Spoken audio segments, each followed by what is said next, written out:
I've mostly read stories about weak losers and runts who die and get reincarnated, only to become overpowered powerhouses later on.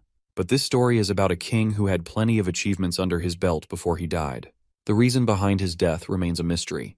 But after his death, he opens his eyes as a baby, and contrary to the lavish room fit for a king that he'd expect, he wakes up in a humble home. His mother's name is Alice, a kind-hearted woman, and his father is Reynolds, a dependable and charismatic man, if you can overlook his occasional childishness. The era the king is reborn into is much more archaic. After observing his surroundings for weeks, the king finally comes to the conclusion that he's learned everything this world has to offer. But that's when he finds out he's wrong. Later, he discovers that this world has magic when his mother uses healing magic to treat a wound inflicted by his father's mischief. It's then that the king realizes there's so much more to this world than he ever imagined. And if he has to be brutally honest, he actually knows nothing about it. Time passes, and once the king is able to crawl, he often sneaks out of his crib to read books and expand his knowledge about this world. Ever since he discovered this place, he's been sneaking out every night to learn more about it. He's found that the world he's been born into is made up of 3 major kingdoms: Elenoir, the elven kingdom deep in the forest; Darv, the vast underground kingdom and home of the dwarves; and Sapin, the human kingdom, which is also the most populated region. Both this world and his previous one share a monarchy system, but rulership here is passed down, not earned, which basically means that this world is vastly underdeveloped compared to his old one. He realizes the reason for the lack of technological advancement is the presence of magic in this world. He's been studying the fundamentals of magic ever since. In his old world, there was a life force called Ki, which practitioners used to strengthen their bodies and weapons through rigorous training. But this world has a similar force called mana. However, unlike Ki, which exists only inside a person, mana is present all around them. The power to control mana is largely genetic. Roughly 1 in 100 children possesses it, and it can be used in various ways. The 2 most common methods are augmenting and conjuring. Augmenters enhance their bodies with mana, allowing them to possess incredible strength, defense, and agility. However, their weakness lies in their limited range. On the other hand, conjurers emit mana into the outside world, bending their surroundings to their will. But to cast a spell, they must supplement their own mana core with mana from the environment. Interestingly, his mother is what they call a deviant, more specifically, an emitter.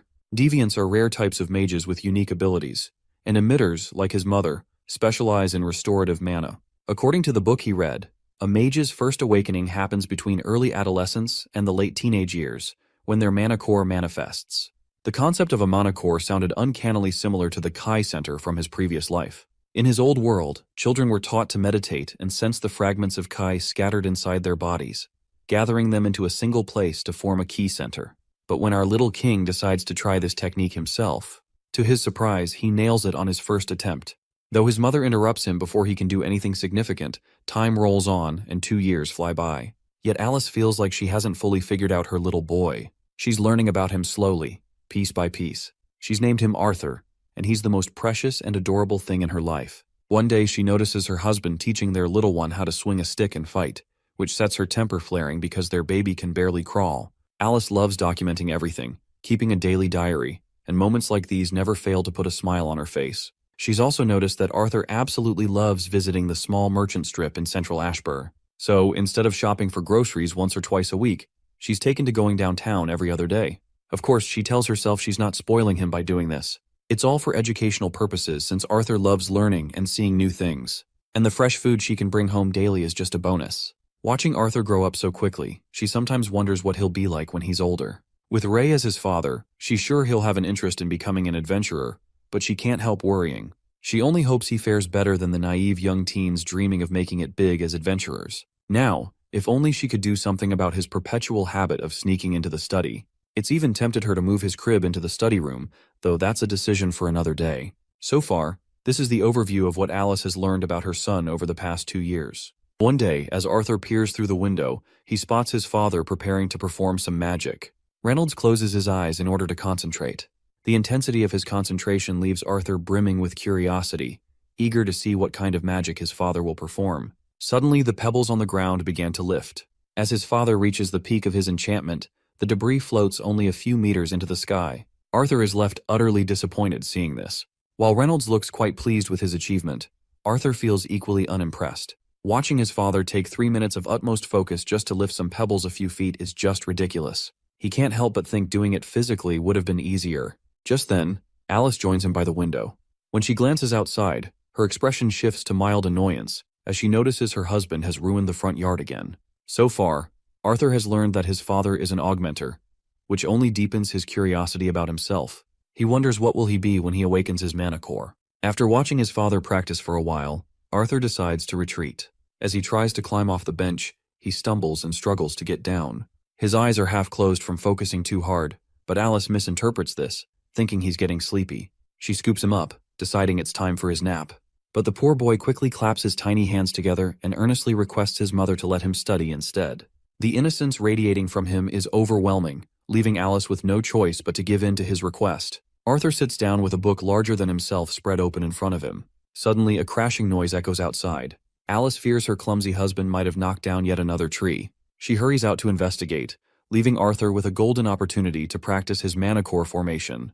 You see, aside from accumulating knowledge about this world, Arthur's greatest accomplishment so far has been his progress in forming his mana core. Over the past 2 years, he's painstakingly moved tens of thousands of tiny fragments of mana within his body, gathering them near his solar plexus. Arthur understands why it typically takes until adolescence for a mana core to form naturally. The fragments move agonizingly slowly toward the center, making it an arduous task for both the body and mind. But our boy's relentless efforts haven't gone to waste. He's almost there, just one last piece remains. As soon as he places that final fragment, an explosion erupts inside the house, obliterating the entire structure in one powerful blast. Outside, Reynolds instinctively shields Alice, wrapping her in his arms to protect her from the searing heat and debris. When the dust finally settles, the devastated couple turns to find their home in ruins. Alice is beside herself with shock and grief as they rush toward the wreckage to check on their son. Reynolds frantically pushes aside debris, but when he notices his son, his worry quickly turns to shock and then to amazement. There, amidst the destruction, their son floats casually in the air as if nothing had happened. Arthur looks completely unfazed, his tiny body surrounded by a faint glow of mana. After forming his mana core, the little one finally drops down onto his feet, and he can finally feel the presence of the mana core inside him. He's already starting to enjoy the sensation of having a mana core inside, and even the trees around him seem greener. But then, he realizes his house has been destroyed, and he has no idea who or what caused the damage. 5 years pass since that accident. Along with his mother teaching him how to read and write, Arthur has also been learning the basics of mana manipulation and augmentation. At first, since his body was too small for sparring, they focused on basic body workouts.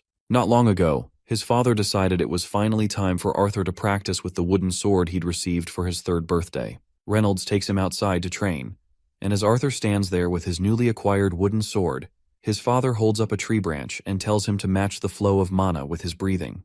Just like your heart or lungs, your mana core is just another organ, his father explains.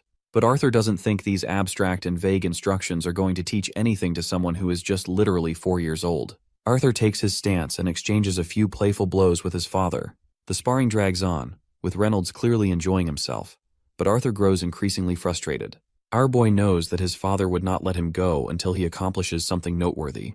With no other choice, he gathers his courage and swings his wooden sword hard enough to break the stick his father is holding. After this significant move, he immediately expresses his desire to return to his studies. Once our boy gets back to his studies about magic, we learn that in this world, strength is measured by the color of a person's mana core. Mana cores start off black, tainted by impurities like blood and other particles within the body. Over time, as these impurities are filtered out, the core's color changes, becoming purer and more powerful. The progression moves from black to red, orange, yellow, silver, and finally, white. Each stage is divided into 3 shades: dark, solid, and light, with lighter shades signifying greater purity and strength. As our boy was deep in concentration, his mother interrupts him by urging him to come in for dinner. As they sit around eating, Arthur feels a growing irritation at the constant interruptions to his studies. Reynolds begins talking about finding a proper mentor for Arthur to further develop his skills. Alice immediately objects, pointing out that Arthur is only 4 years old and far too young for such a step. Reynolds counters that their son shows remarkable potential in mana manipulation, even at his young age, and he doesn't want to hold him back. Alice, however, stands her ground. She insists that she will not send her child off to some distant city. Reynolds reassures her by explaining that it isn't just any city, and promises that his trusted friend will personally take care of Arthur. Arthur tunes out most of the conversation, finding his parents' back and forth exhausting. They suddenly turn to him and want his opinion on the matter. His father asks if he has any interest in leaving for the big city to study under a real teacher. My guy can't help but feel unsettled that his father is literally asking the opinion of someone who's only 4 years old. Anyhow, he plays the part of being a kid and meekly asks if his parents can't just go with him together. A sudden silence falls over everyone, but soon they burst into chuckles.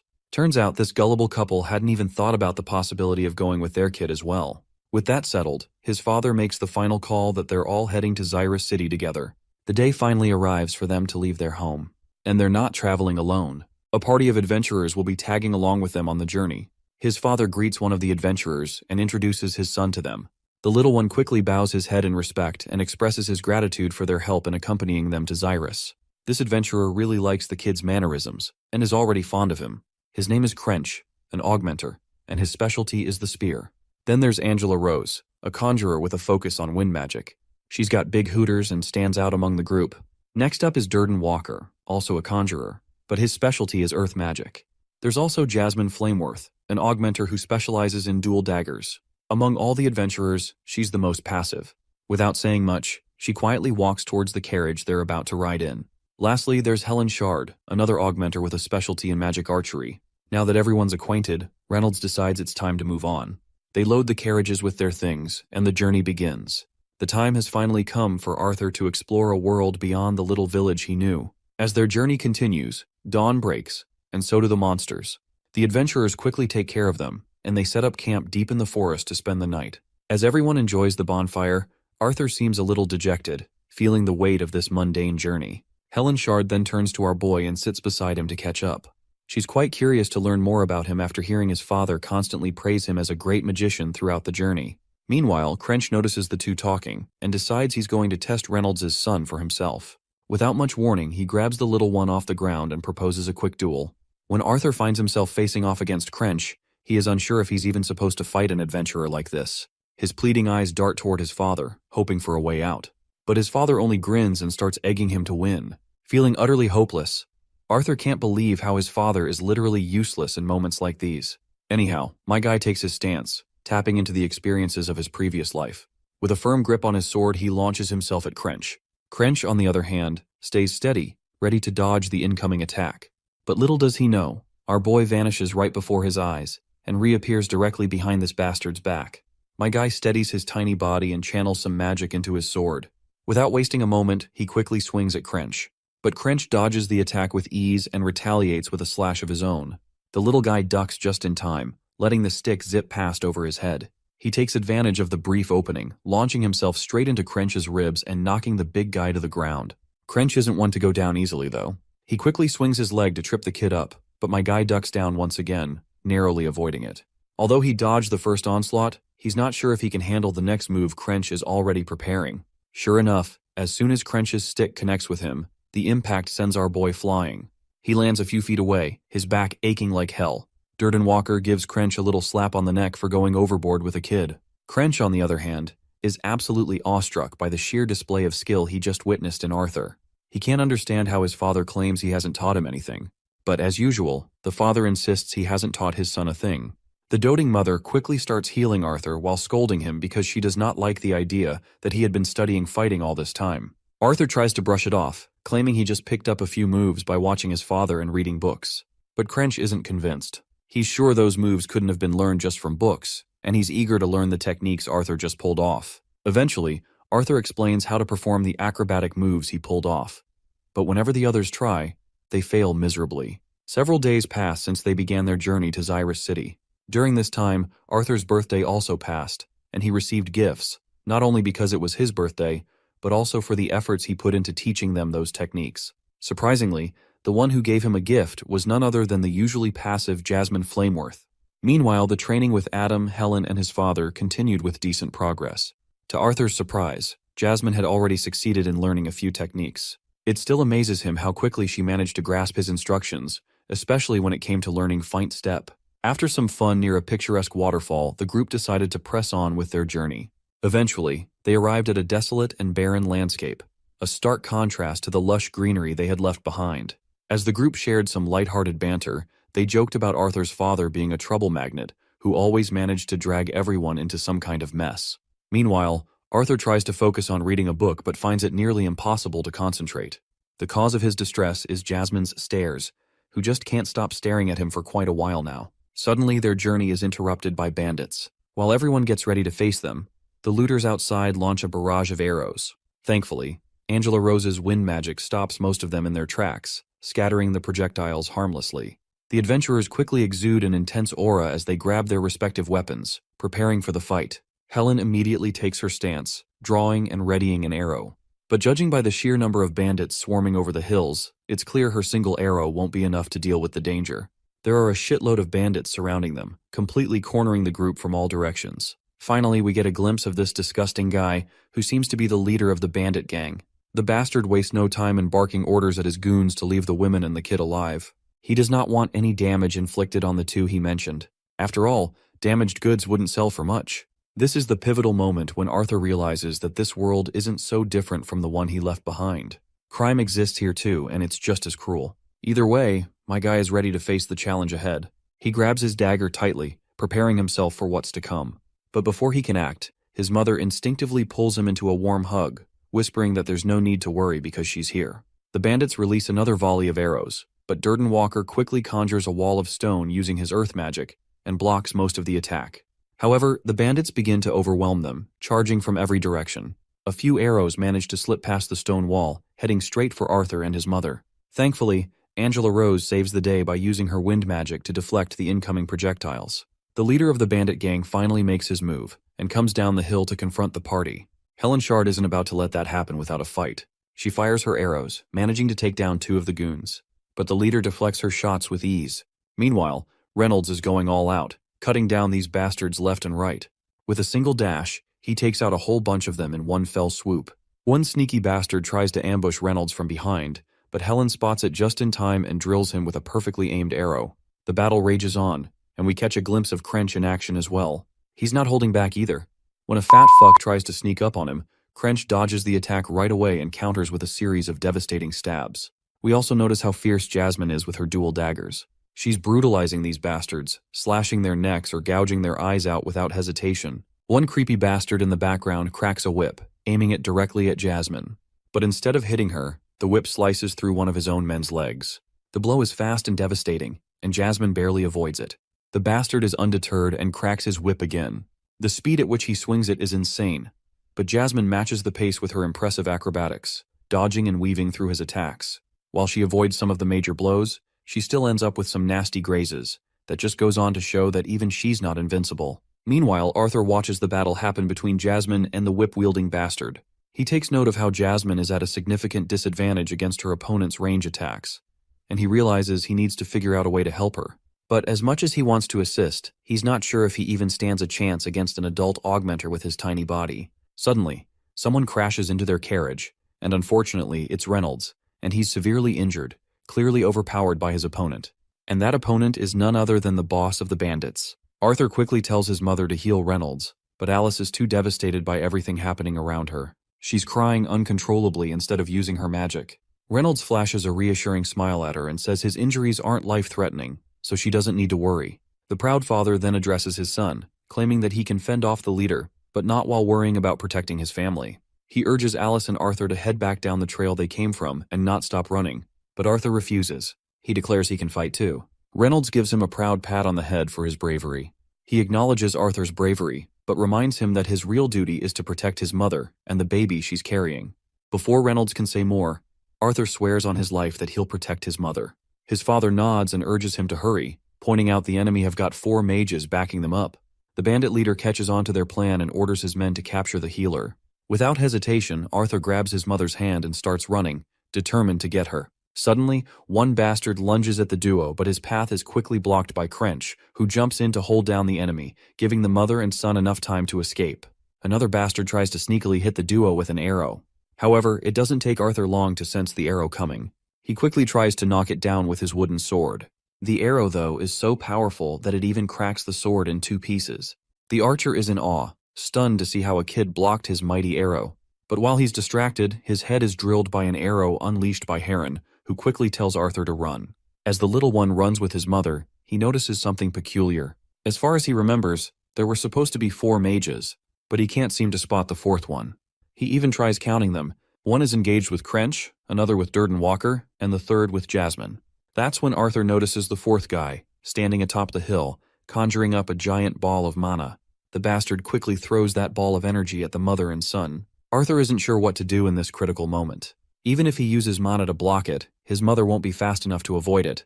In a split-second decision, he slams his little feet on the ground, pushes his mother out of harm's way, and through that hazy ball of mana, he throws his dagger with godly speed. The dagger strikes the bastard's leg immediately. The mana ball, however, brutally wounds Arthur, sending him flying toward the cliff's edge. As he begins to fall, he drags the mage down with him. The dagger Arthur threw was attached to a mana string, which is helping him to pull the mage along. But just before they completely fall, the mage clings to the cliff's edge. Unfortunately, the part of the cliff he holds onto crumbles under the weight, and both of them begin to plummet into the abyss. Durden Walker notices the little one falling to his death, so he conjures a massive hand made of earth to save him. But it seems Durden is already too late. Tears well up in Arthur's eyes as he continues to descend. What breaks his heart isn't just the fall, it's the thought that his dream of becoming a big brother is slipping away from his grasp. The scene transitions to the chamber of a man known as Marlorn. King Grey, who is our boy Arthur, arrives in the chamber to meet this old man. Marlorn expresses how grateful he is for being part of the council, but also admits that despite this rewarding position, he sometimes feels envious of the fame and glory kings receive after their victories. Eventually, Marlorn questions the purpose of King Grey's unexpected visit, wondering what brought him here to meet an old man like himself. That's when Grey silently pulls out a war medal he earned after his latest victory, and after placing it on the table he begins to leave, declaring that he is retiring. In this world, plagued by problems like declining birth rates and limited resources, wars had been replaced by duels, and armies by kings. Grey was one of those kings, a key figure who fought to protect his territory as its representative. But Grey's decision to step down wasn't born out of exhaustion or a lack of skill. He hadn't dedicated his life to becoming the strongest or basking in endless glory. What truly broke him was the emptiness, the absence of people he could cherish. An orphan with everyone he once loved is gone. Now, reborn as Arthur in a new life, he carries a profound yearning. He would give up everything he has in this life for just one chance to return to Ashbur and see them all again. A while later, Arthur begins to open his eyes. He has no clue where he is or why he's even alive, for that matter. Nearby, he notices the corpse of the mage lying lifeless. The sight of that messed up, twisted corpse instantly makes him gag. Still, as he lays beneath the vast sky, completely worn out, a leaf drifts down and lands on his face, jolting him awake. He spots a water pouch and a bag of food lying on the ground nearby. With the last bit of strength he has, Arthur crawls toward them. He grabs the food and devours whatever it is, making sure to gulp down enough water too. After the meal, he collapses back onto the ground, utterly exhausted. A while later, he opens his eyes again and tries to get back up, but his legs give out and he falls right back down. Despite that, he musters every ounce of strength left in him, finally pushing himself to stand. The first thing he does is pull the dagger out of the mage's dead body. When he looks up, he finally notices just how tall the cliff is from where he fell. It's unfathomable that he survived such a drop, but he doesn't have time to dwell on it, so he begins to walk his lonely path. Suddenly he hears a voice calling out to him. The first thought that pops into his mind is that the dead mage might be trying to tell him something. The voice echoes again, this time asking about the condition of his body. The poor kid musters up his courage and nervously tries to poke the mage's dead body to check if it's alive. But the voice quickly assures him that this corpse won't be reanimating, so there's nothing to worry about. Arthur heaves a sigh of relief at this unexpected reassurance. However, his guard immediately goes back up, and he questions the mysterious voice, asking if it was the one who saved him from that brutal fall. The voice doesn't hesitate to confirm that it indeed saved him. But when Arthur presses for its identity, the voice cryptically claims that he'll learn about it soon enough. Arthur doesn't like the way this mysterious voice is talking and makes it very clear he isn't buying a single word of it. The voice, however, calmly reminds him that it's the only one capable of getting him home from this place. The mention of home quickly jogs Arthur's memory, and he remembers the parents he left behind, and of course the sibling growing in his mother's belly. He has no idea if they made it to Zyra safely, or if they're even alright. Since there are so many questions he wants answers of, he gets humbled real quick, and politely addresses this mysterious being as Mr. Voice, and asks if he could trouble it for directions to get out of this place. The voice chuckles, amused at how this once arrogant kid has quickly become humble. It admits to liking Arthur for his quick wit, but can't help pointing out its annoyance at being called Mr., when in fact, it's a lady. Still, since Arthur's words were polite enough, the voice decides to guide him. Soon after, Arthur's mind is overwhelmed by this sudden shock, and he begins to see everything around him, even places far off in the distance. With this epiphany, Arthur starts making his way out of the woods. His body is recovering gradually, leaving him with only a few faint aches and pains by the afternoon. But he is still trying to figure out what magic she used to save him. How did she know he was falling? And why did she only save him? The more Arthur tries to come up with plausible explanations, the more questions he seems to end up with. Suddenly, Arthur's ears pick up the sweet sound of water flowing.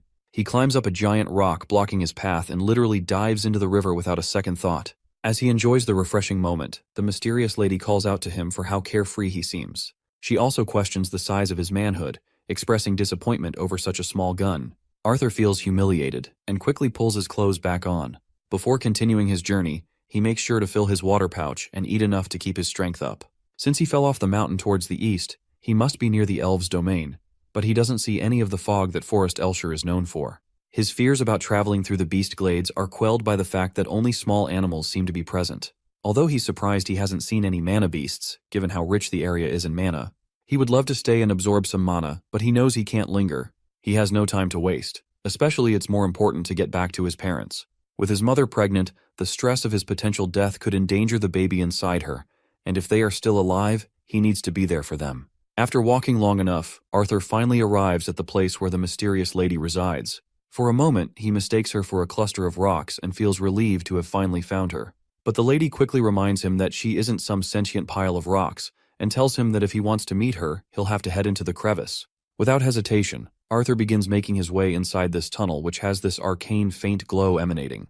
He swallows his fear and descends further into the passage. As he walks, he suddenly stumbles and falls into an abyss glowing with arcane blue energy, eventually landing hard on solid ground.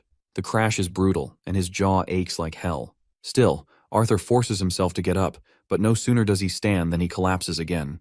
Before him stands a terrifying monster, so imposing it makes him trip over himself in fear. But, as it turns out, this monster is none other than the mysterious lady who had been talking to him all along. As she slowly walks toward him, Arthur panics beyond belief, his jaw hanging wide open in sheer terror. The girl suggests he shut his mouth unless he wants bugs to crawl into it. She then extends her massive hand toward him, which freaks him out a little. Calmly, she explains that it will take her some time to open a dimensional rift strong enough to transport him home. Until then, she suggests he enjoy the nourishment provided by the mysterious plants around them. Arthur bows his head and expresses his gratitude before walking toward the strange glowing fruits nearby. They're so shiny that he can literally see his sad reflection in their surface. He feels sorrow as the fruits remind him of the times he spent eating with his family. As he drifts into these thoughts, the lady monster suddenly startles him from behind. The sudden scare causes Arthur to unintentionally crush the delicate fruit in his hand, splattering its juice all over his face. Later, the both of them settle down to chow down the fruits, and while eating, Arthur finally decides it's time for this creature to introduce herself. The monster promptly reveals her name as Sylvia. With names exchanged, Arthur's initial fear of Sylvia's appearance slowly fades, and he begins asking all the questions that had been on his mind since waking up from the fall. Where was this place? Why was she here all alone? Where did she come from? How did she get that wound?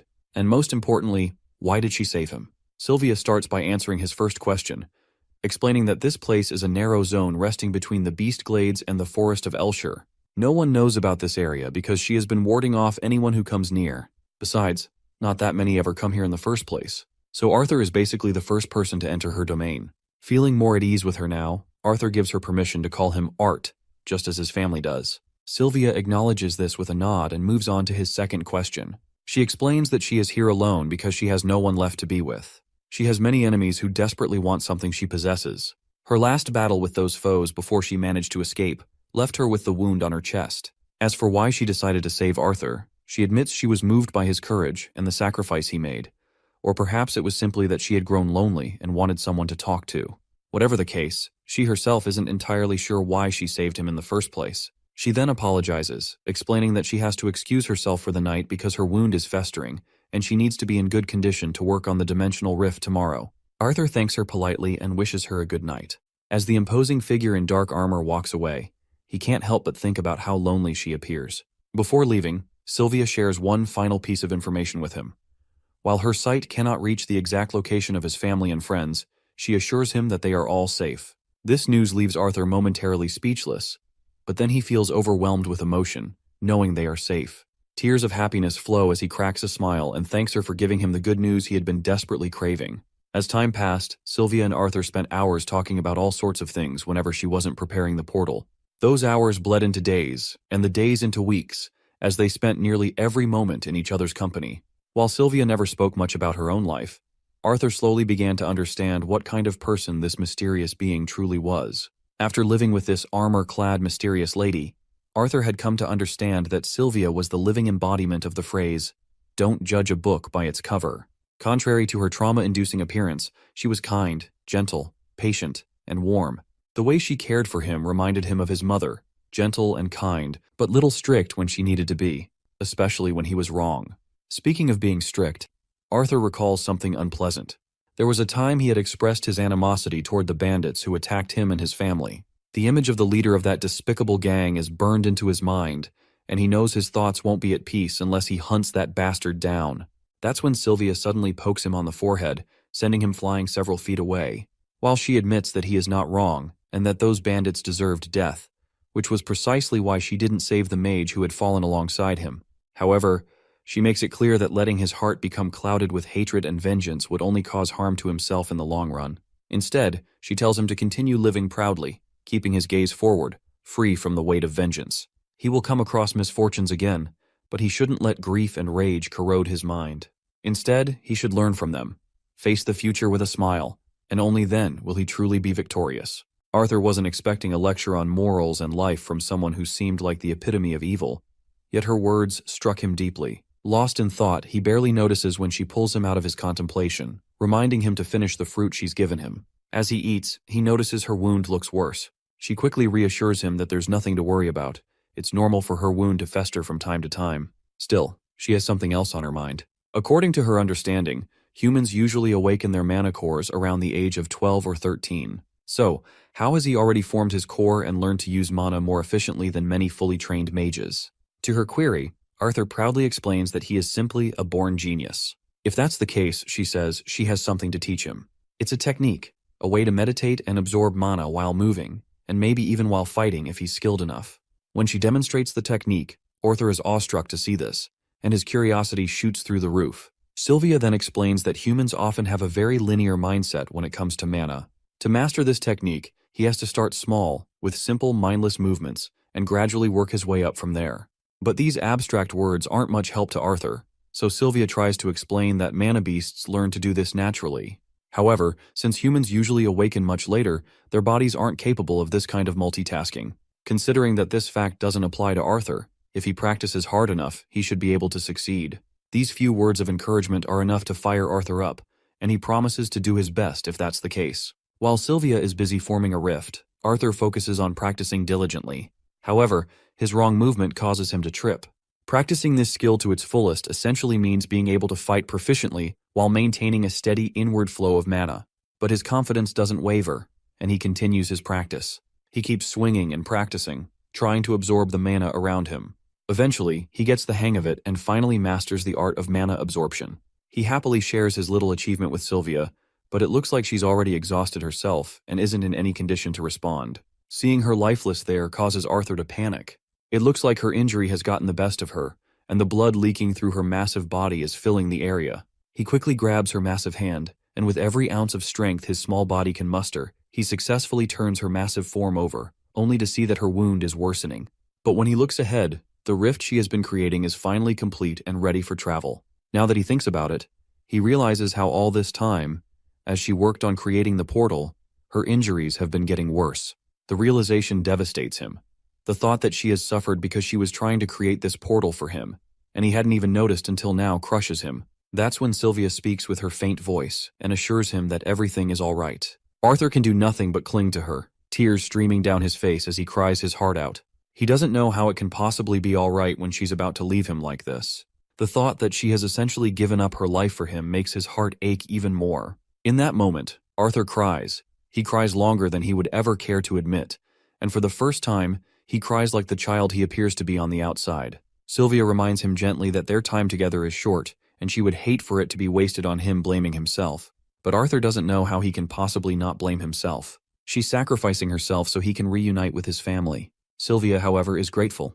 Because of Arthur, She will finally be able to leave this forsaken cave a little sooner, and for that reason alone, she has no regrets. Soon enough, her body begins to disintegrate, turning into ash. As the black armor she wears crumbles away, a pair of radiant white wings appear in its place. Before him stands Sylvia in a new form, one where she looks more like herself than she ever did before. Arthur definitely wasn't expecting Sylvia to turn out to be a dragon. She admits it, though.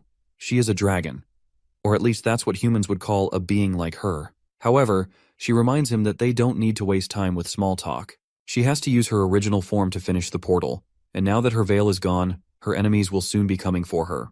Before she parts ways with him, she tells him there are a few things she must say. She bestows upon him a rainbow-like egg, along with a handful of her feathers. She tells him to warm the egg with her feathers to conceal its aura. Before Arthur can even process what in the world is going on, she suddenly bumps into him. Right at that moment, some sort of reaction causes his clothes to tear, and patterns begin to appear across his skin. Sylvia reassures him that he'll understand everything in time. Now that she has done what she needed to do, she decides to open the portal. She doesn't have the time to make it lead directly to his home, but it should get him close to humans. She urges him to hurry and jump into the portal. Just as he's about to leap, rocks begin to fall from the ceiling. Sylvia quickly spreads her massive wings and saves him from being crushed. The one responsible for the destruction is a creepy sucker who oddly resembles Sylvia. He addresses Sylvia formally, requesting that she cease her stubbornness and hand it over. If she submits, he might even heal her wounds. Even Arthur can tell that this new figure looks quite similar to the form Sylvia had taken earlier. Sylvia then uses an ability that freezes time around her. The only ones who can move or speak are herself and Arthur.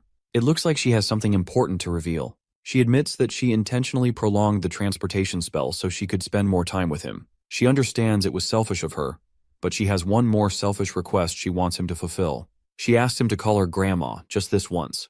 Arthur, completely baffled by what she's talking about, looks at her in disbelief. But with time frozen and their moment suspended, he tells her to just leave this place with him instead. Sylvia's tears stream down her face as she tells Arthur that she can't leave with him. Before he can protest further, she forcefully throws him into the portal with a final bittersweet farewell. As he tumbles through the rift, Arthur calls out to her one last time, fulfilling her request by addressing her as Grandma.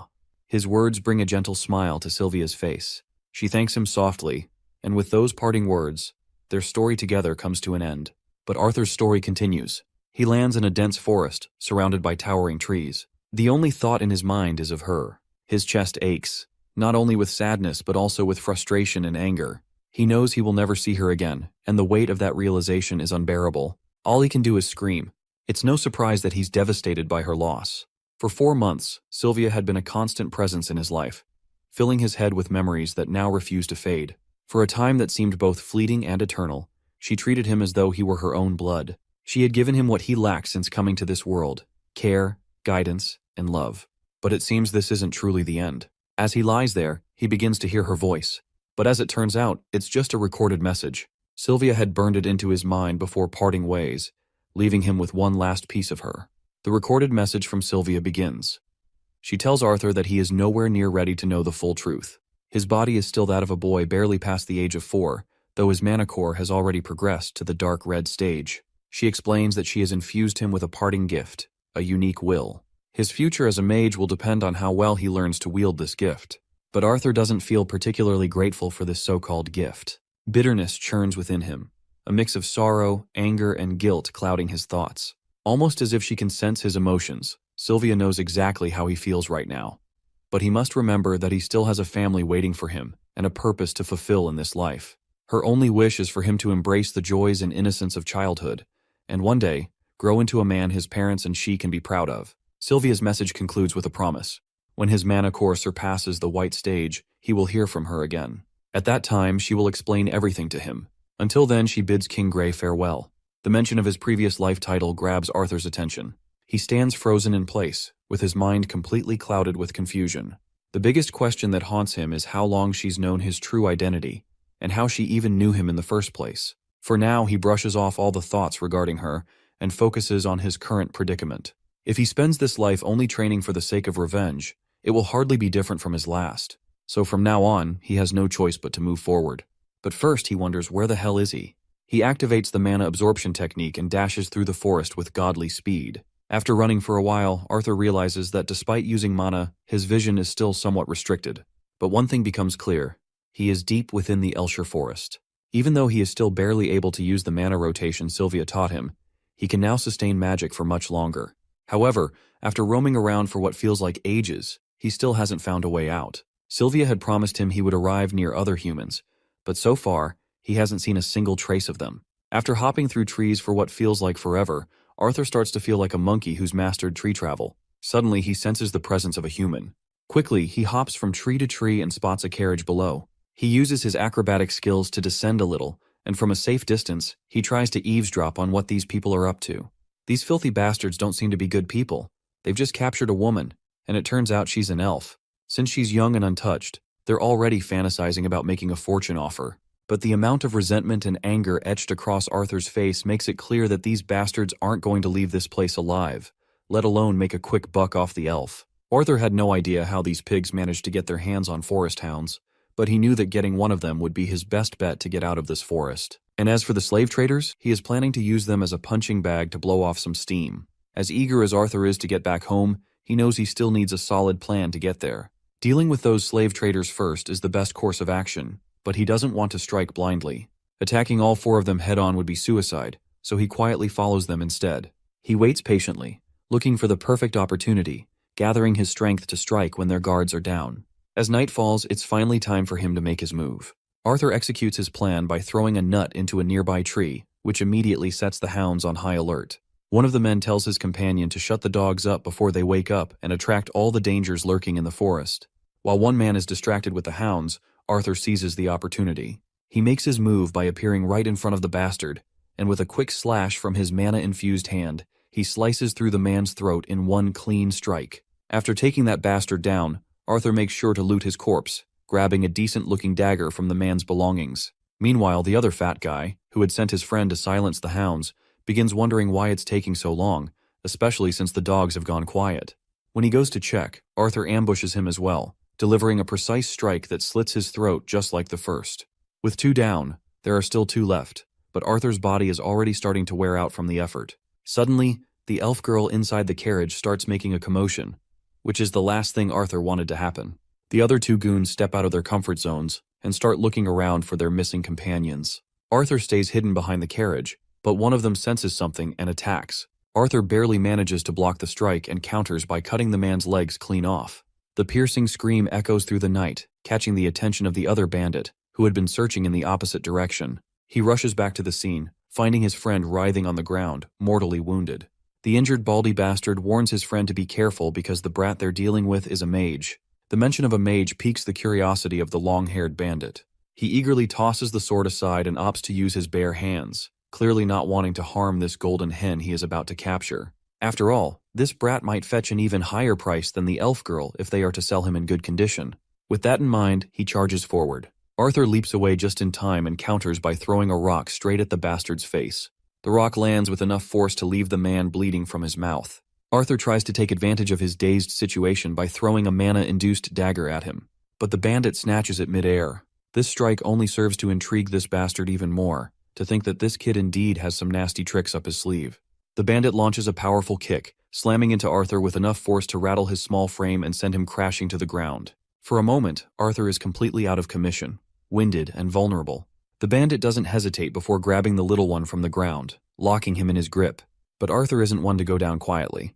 He quickly grabs this bastard's wrist and begins condensing mana into his hand. At one particular moment, the technique causes an explosion, big enough to leave the bandit's hand scorched and utterly useless. The bandit screams in pain because of his fried hand. This is a clear chance for our boy to strike, and he does not hesitate to redeem it. He throws his knife and slits the man's throat, ending him on the spot. Now only the bald man remains, who is already writhing on the ground, begging for mercy as his severed legs leave him completely immobilized. But Arthur abandoned the concept of mercy a long time ago for scumbags like these. So it goes without saying that he finishes the job, ensuring none of them leave the forest alive. With these scumbags taken care of, he turns to the timid elf girl whose first instinct upon seeing our boy is to cower in fear. He gently tries to sway all of her fear with some sweet talk and comforting words, and once she calms down, he pulls the cloth tied over her mouth. Now that he has saved her, he decides to walk his own path, but the thought of being left alone terrifies the girl, so she quickly clings to him with her cute, pleading eyes. Arthur tries to reason with her that since he has taken care of those bad guys, they won't be able to chase her anymore. Besides, elves are generally safe in this forest anyway. But the girl quickly shakes her head and reminds him that beasts are only scared of adults, and her parents said that kids will get eaten by hounds or golem trees. The thought of being a babysitter does not sit well with Arthur, but since he has no choice, he just reluctantly asks her how far her home is, to which the girl nonchalantly responds that she does not know. He lets out a sigh and begins to walk away, assuring her that he is simply going to gather some supplies for them. Although he salvaged what he could for the journey ahead, neither of them knew how long it would take, and he also had to think about the journey back. He feels quite sad to see that they can't take this carriage in use, as it would have been way faster, but if he did, they would just stick out like a sore thumb. He is looking forward to finding the elves, as they might have something that can take him back to the human kingdom. During his supply hunting, he found some clothes in the carriage and presents them to the little elf, and tells her to wear this cloak as it will probably get cold. The little lady is glad for his kind gesture, and he gives her a pat on the head in response. With that, they are ready to make their way to their homes. As they walked in the vague direction she pointed to, Arthur got to know more about the elf child.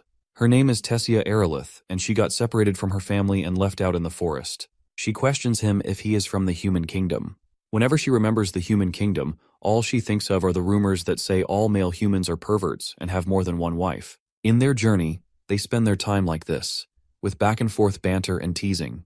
Night settled, and they set up their camp in the thick of the woods. Arthur decided to keep watch outside and suggested she have some sleep in the meantime. Once Tessia Aerolith got inside the camp to have some well-deserved rest, Arthur sat alone under the expanse of brightly lit stars. As he reflects on his situation, we learn that his initial plan to utilize his time to figure out what this will Sylvia left for him was all about. But it looks like he will have to wait to unravel this secret until he escorts the elf girl to her home. The girl gets out and suggests he have some rest as well.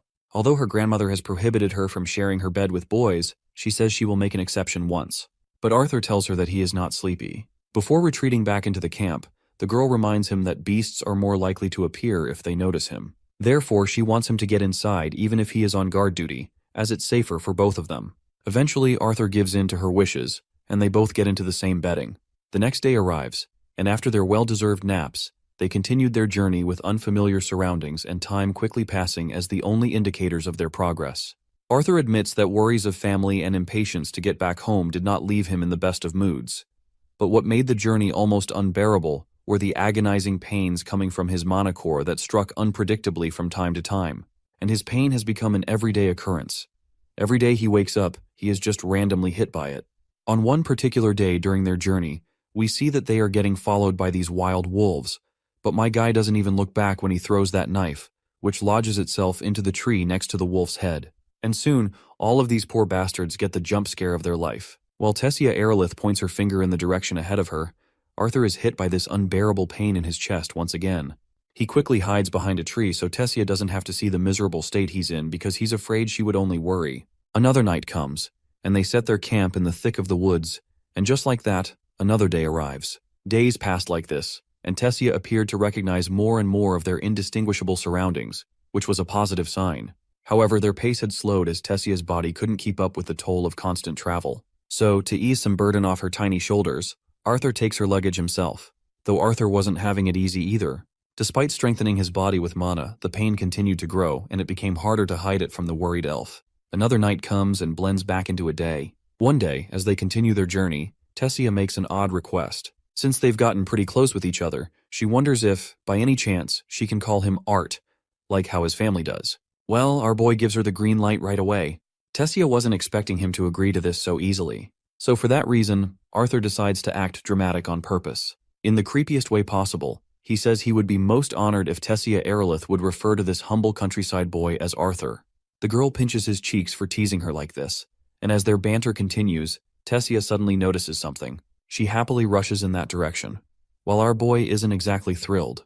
As far as he can see, it's just moss, leaves, fog, trees, and lots of trees. Anyhow, their journey continues, and I'm gonna be honest, this is one of the longest journeys I've faced in the manhwa. Though this journey serves its purpose in character development, and because of it, our boy seems to have gotten closer to the little lady. Despite the mental age gap, they've grown a lot closer. Another day arrives, bringing another round of exploring the unknown woods.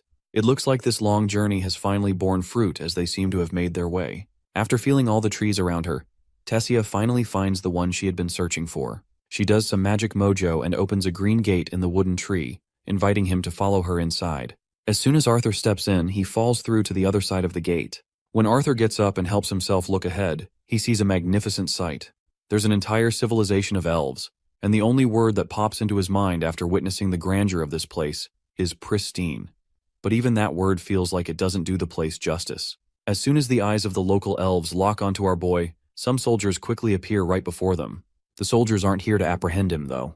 Instead, they're here to escort the royal princess with full protocol.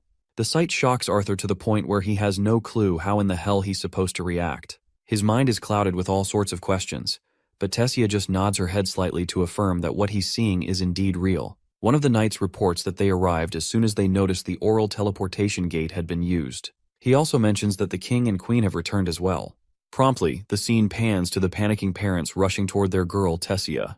The lady is Mariel Aerolith, Queen of Elenoir, and the man behind her is, of course, her husband, Alduin Aerolith, King of Elenoir.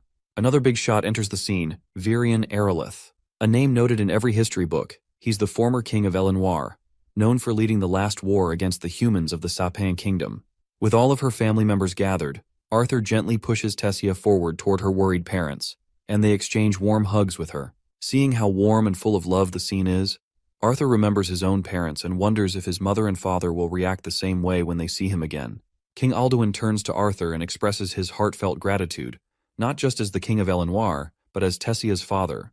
As a small gesture of thanks for helping Tessia arrive home safely, he invites Arthur to accompany them to their home. Arthur is free to rest for a few days, and in the meantime, the king is eagerly looking forward to hearing the tale of their journey. Arthur can sense how firm and gentle the man's tone is, but his eyes clearly betray that feeling.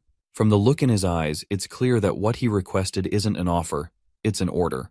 Arthur reciprocates the gesture by expressing his gratitude for the offer, but he's suddenly yanked away when Tessia grabs him by the hand and starts dragging him along. Even the onlookers are startled to see this. The girl, on the other hand, is just dying to show him everything this place has to offer. Well, our boy's first impression is one of absolute awe. Although he had somewhat expected an impressive castle after learning that Tessia was a princess, the magnificent place before him is just more than a castle or mansion to live in. At one point, Arthur even starts to wonder if he's accidentally transmigrated into some corny fantasy novel. The queen quickly introduces their little guest to the maids and orders them to make sure Arthur has the best time possible while he's there. Arthur is glad to receive all this pleasant treatment, but he feels the need to explain what happened first. It looks like Tessia's parents are more than willing to hear all the juicy details. So, all the core members of the family, including some senior knights, gather to hear Arthur out. First, our boy gives an introduction, presenting himself as Arthur Lewin from a humble town in the kingdom of Sapin, and he's quite honored to be in the presence of the royal family. It's a little over the top for an introduction, but Arthur knows the discussion isn't going to progress if they treat him like a child. Even the king can't help but point out how, despite Arthur claiming to come from humble origins, he seems rather mature and well-educated. This only piques their interest in what he has to say. And so, our boy recounts his journey, starting with a vague explanation that he got separated from his family after running into bandits. It's not exactly a lie, but more of a half-truth. Inevitably, as the story progresses to the part where he ran into their daughter, the atmosphere shifts. The king grows visibly angry upon hearing it was slave traders, or rather, humans who captured Tessia. It's clear that the king doesn't have a favorable impression of humans to begin with, and this revelation only fuels his disdain. Our boy also does not like the fact that this elf king is stereotyping the entire human race behind few slave traders. So with all due respect, my guy corrects this man that slave trading is a profession, not a race. This remark only earns our boy a lot of shining blades pointed at him, but Virion Aerolith quickly stops the knights from stepping forward. Virion, intrigued by the story so far, expresses curiosity about how Arthur managed to free his granddaughter from the bandits. Perhaps he negotiated or begged them for mercy, but our boy denies doing anything like that and honestly explains that he's also a mage despite the fact that he is a child. So basically, he eliminated the slave traders and rescued their granddaughter. One impatient knight, out of anger, quickly draws his sword from its scabbard. As far as he's concerned, Arthur is being absurd with the lies he's spouting in front of everyone. But this impulsive action only earns the knight a deadly glare from Virion Aerolith, a glare so intense it rattles the overeager knight on the spot. Finally, Arthur stands up from his seat and declares that he doesn't care whether anyone believes him or not. The fact remains that Tessia has been returned safely. The only wish he wants granted is to return to his family in Sapin. Hearing this, Tessia is shocked that Arthur is leaving so soon. The girl's parents are startled to see how much compassion she feels for him, Meanwhile, Arthur gently reminds her of the history humans and elves share, so he doesn't believe it's appropriate for a human to remain inside this kingdom for too long. Besides, his current priority is ensuring his family is safe and letting them know he's okay as well. The king decides to speak next. He briefly acknowledges the past between the two kingdoms and emphasizes that Arthur saved their daughter and went through the trouble of accompanying her all the way back to Elenoir. This, the king declares, entitles Arthur to a befitting reward. First, the king shares the unfortunate news. The teleportation gate linked to the Sapin kingdom is only accessible once every 7 years during the summit conference between the three races. This means it will be another 5 years before the gate opens again. However, the king is more than happy to send a group of guards to escort Arthur back home safely. He also expresses his wish for Arthur to stay a little longer, giving the elves a chance to serve and spoil him as a guest. The king admits that while some elves are tolerant of humans, too many still hold grudges from the war long ago. For now, Arthur is told to make himself at home, as they will have his escort prepared by tomorrow morning. Later, Arthur finds himself inside a lavish room that's been given to him. The first thing he does is take a well-deserved shower, but while he showers, the pain from his mana core suddenly flares up again, causing him to double over. After finishing, he rests on the couch, holding the egg Sylvia had entrusted to him. Suddenly, there's a knock on the door. When he opens it, he finds Tessia standing in front of him. Without any prior warnings, she headbutts him in the belly, almost making him gag. Apparently, she's upset about how coldly he spoke to her parents, and the fact that he's planning to leave so soon. Arthur tries to remind this gullible girl that he was only being respectful since they are the king and queen of the entire kingdom. In fact, he's the one who should be angry. She didn't tell him about their royal status beforehand. Tessia sticks to her guns, and makes it clear that she doesn't want him to leave because he's the first friend she's ever made. Hearing this makes Arthur crack a smile. In a friendly gesture, he places his hand over her neck like they're lifelong buddies and tells her to stop being a crybaby and show him around the castle. And so, they explore the castle together. Tessia makes sure to take him to her favorite spot in the entire place. This particular spot looks absolutely breathtaking during spring when the flowers bloom. She also introduces him to a unique type of insect known as glow bees, which are specially cultivated there. As she's trying to show him the glow bees, Arthur suddenly notices something coming from behind. It's a dagger. Without wasting a single nanosecond, he grabs the little lady and pushes her aside. In the same instant, he catches the weapon and retaliates with the insane speed he has got. Well, the person behind this stunt is none other than Virian Erlith, her grandfather. Arthur is absolutely shocked, thinking her own grandfather just tried to take a hit on her. But the old man calmly assures him that the weapon he's holding is just a toy. Now that Arthur takes a closer look, he feels a bit embarrassed for being tricked. Virian, on the other hand, is impressed. Seeing how fast Arthur reacted, from catching this little to even using it against him instantly, is mind-boggling. The old man notes that Arthur's mana usage is mediocre at best, but he now has no doubts about how he could have taken down a group of slave traders. Arthur is unsure whether to feel insulted or complimented, so he just stays quiet. Tessia chimes in, scolding her grandfather and prohibits him from teasing Arthur. It seems like the old man didn't have any intention of teasing anyone. In fact, he approached Arthur because he finds him fascinating. It's been a long time since he's met someone as interesting as our boy. Virian tosses a wooden sword at Arthur, deciding to see what the boy is really made of. Arthur grabs it promptly and, without hesitation, swings it as fast as he can, directly slashing at the old man. But what he strikes turns out to be a mana illusion. Virian, however, is impressed by the guts of this little brat. Not backing down, Arthur charges again and strikes with his wooden sword. This time too, what he hits is only a decoy. This moment of vulnerability leaves Arthur wide open, and the old man takes the chance to swing back. Arthur dodges just in time, jumping out of his initial position to safeguard himself. Despite his agility, Arthur still ends up taking a nasty elbow smash. But that's not enough to faze him. Without holding back, Arthur charges right back, wooden sword in hand.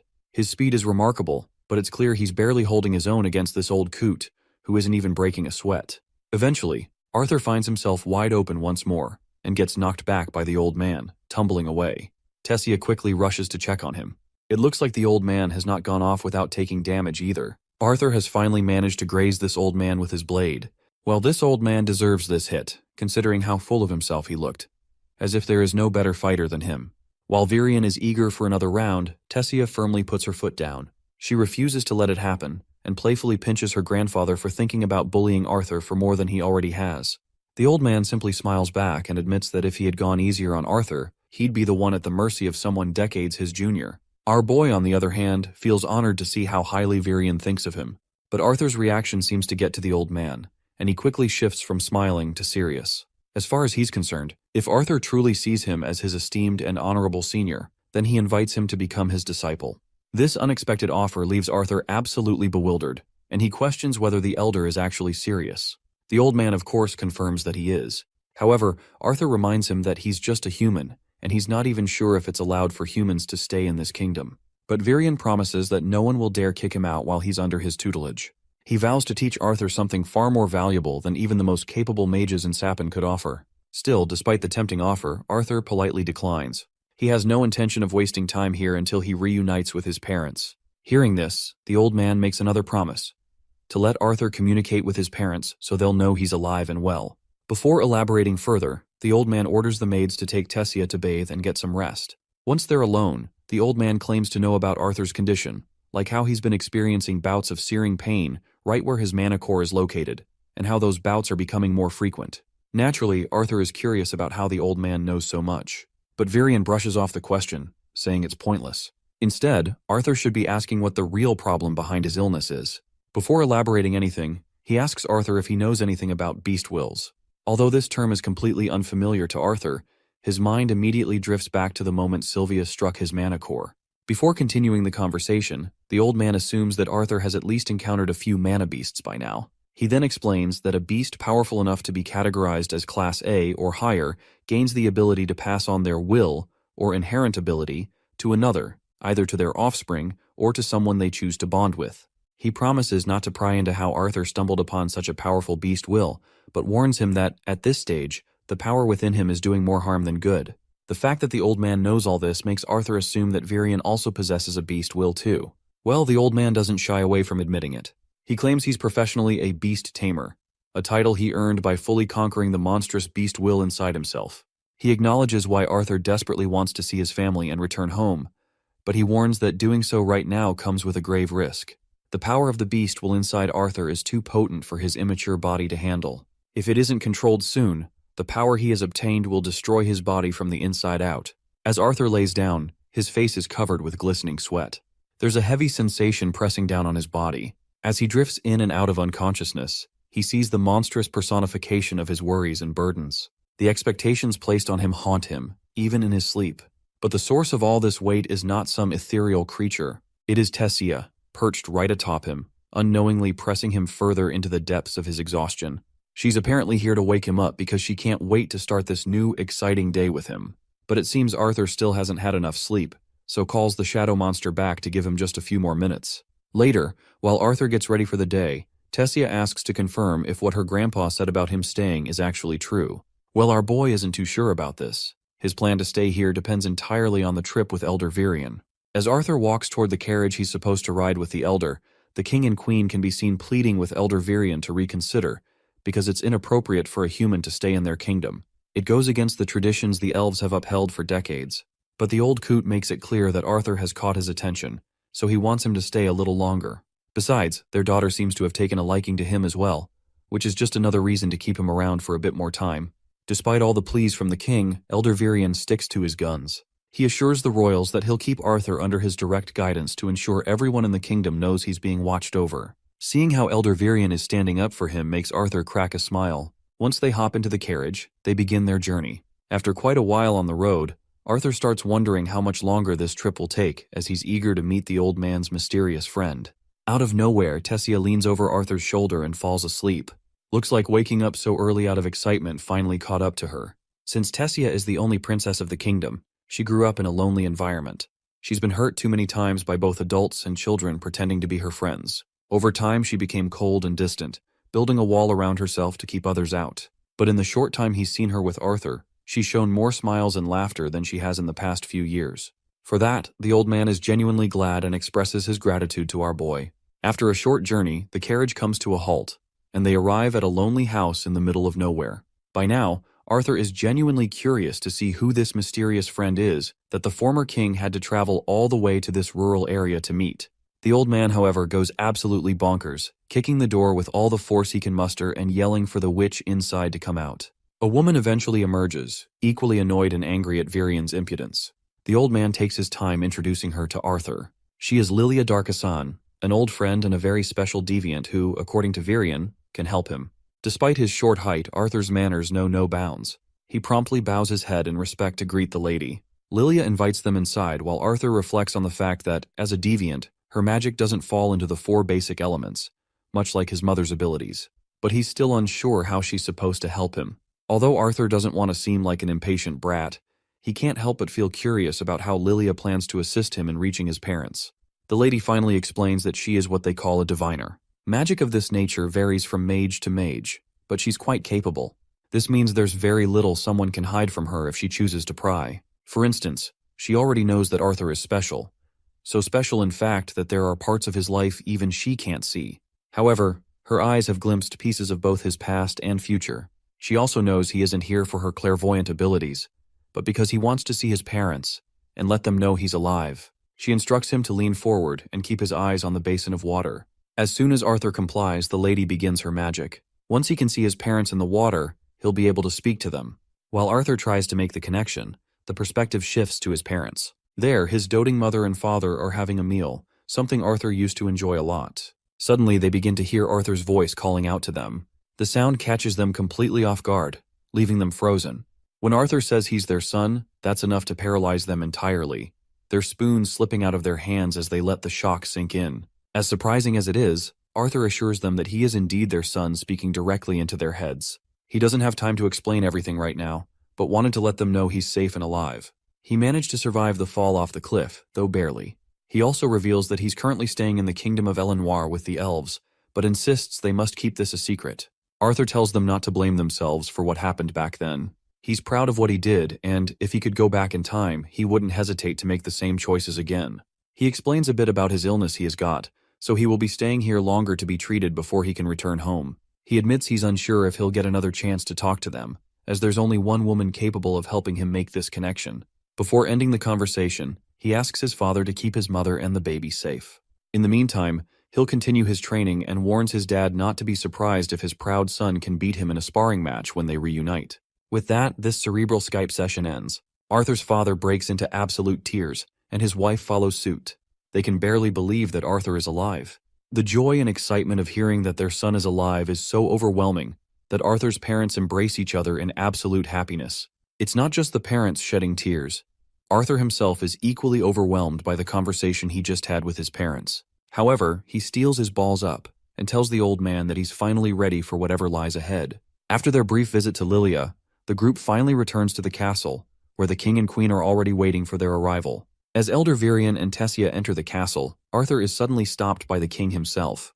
It's not because the king resents him or wishes to bar his entry, but because he wants to reconcile. Even the queen wants to express her regret for their earlier behavior. Neither of them holds back in showing genuine contrition for how they treated him initially. Arthur, ever the forgiving soul, is more than happy to mend bridges. He promptly shakes hands with the king on friendly terms. However, Tessia is not sure if that is how apologies should work. As far as she's concerned, if the king and queen are truly sorry, they should at least let her take Arthur outside to explore the city. Something she's been eager to do. Well, neither the king nor the queen has a reason to stop them, so eventually, Arthur and Tessia prepare to head out and explore the city. Tessia eagerly shows Arthur everything unique to Elenoir. However, during their walk, Arthur accidentally stumbles into an elf. Or rather, the elf intentionally bumps into him, clearly looking for an opportunity to trash-talk the entire human race. After setting the scene, this opportunistic elf directly points a finger at Arthur, reminding him that he doesn't belong here, no matter the favor he's receiving from Elder Virion. While Arthur feels a bit pissed at this cocky bastard, Tessia steps in to confront the guy. The elf introduces himself as Faerith Ivsar and counters Tessia's questions with arrogance, asking how she can tolerate breathing the same air as a mere commoner like Arthur. Being the great knight he is, Faerith even offers to take the responsibility to escort her himself. But Arthur quickly turns the tide with some playful banter. His few well-aimed words manage to piss Faerith off to no end. The idea of someone mocking his knighthood is too much for this little punk to handle. In a fit of rage, Faerith throws down the gauntlet and challenges Arthur to a duel. Arthur, who already thought this guy was stupid, finds his expectations exceeded in the worst way possible. Tessia immediately steps forward, questioning the audacity of this so-called knight. How dare Faerith challenge the disciple of Elder Virion to a duel? Faerith makes it clear that he would never allow anyone to trample on his pride, as this is the way he was raised. Determined to defend his honor, he challenges Arthur to accept the duel, or retreat with his primate tail tucked between his legs. To add pressure, Faerith reminds Arthur that, in elven society, His decision will reflect directly on his mentor, Elder Virion. Arthur, on the other hand, is fascinated by the intense expressions on everyone's faces. He hadn't realized that dueling was taken so seriously here. Faerith, eager to get things started, takes Arthur's silence as acceptance. To get the things rolling, he insists that Princess Tessia officiate the duel. Reluctantly, Tessia agrees, and as soon as she gives the signal, Faerith charges forward, aiming to land the first blow. But my guy simply balls up his fist and delivers a single devastating punch. The impact is so brutal that Faerith's spit flies out of his mouth, and he's sent sprawling a few feet away. Arthur is left standing there, genuinely unsure if this is all it takes to win a duel. Meanwhile, Tessia isn't surprised to see the outcome, especially since she had expected this much to happen. As Arthur tries to wrap his head around whether he's become genuinely strong or if this was just a fluke, Tessia grabs his hand and dashes off. As they continue their journey once again, Arthur can't help but grow fonder of the little princess. While the rest of the day wasn't quite as exciting as dealing with Faerith, it was refreshing and gave Arthur a chance to get his mind off heavier matters. As Arthur and Tessia sit together, she asks him if he's feeling nervous about the tough training ahead.